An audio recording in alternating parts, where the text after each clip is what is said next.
Je vais vous présenter les différentes phases de la méiose. Donc, la méiose elle est composée de deux divisions. Donc la première, c'est la division réductionnelle. Donc, la première étape de la division réductionnelle, c'est la prophase 1. Donc, lors de cette étape, les chromatines se condensent et se mettent par paires. On a donc deux N chromosomes bichromatidiens.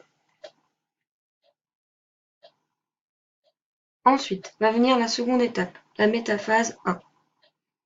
Donc, lors de cette étape, on a deux N chromosomes bichromatidiens et les chromosomes vont se mettre à l'équateur. Ensuite, va venir l'anaphase 1.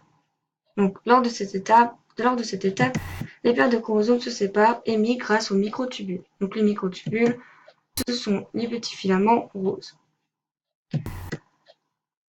Une fois que cela est fait, va arriver la dernière étape de la première division, qui s'appelle la télophase. 1. Donc, lors de cette étape, les cellules se séparent avec un chromosome bichromatidien de chaque paire dans chaque cellule. Donc, on a N chromosomes bichromatidiens. Ensuite va venir la deuxième division, donc la division équationnelle. Donc on va recommencer par la prophase, mais cette fois-ci la prophase 2. Et à la place, on a N chromosomes bichromatidiens.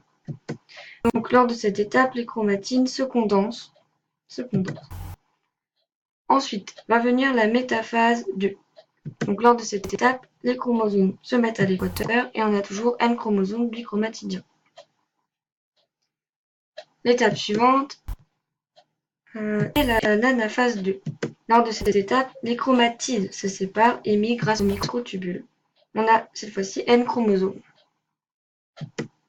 Et enfin va arriver la dernière étape, donc de la deuxième division, qui est la télophase 2. On a N chromosomes monochromatidiens, donc car les cellules se séparent, et avec un chromosome monochromatidien dans chaque cellule. Et donc ceci va donner les gamètes.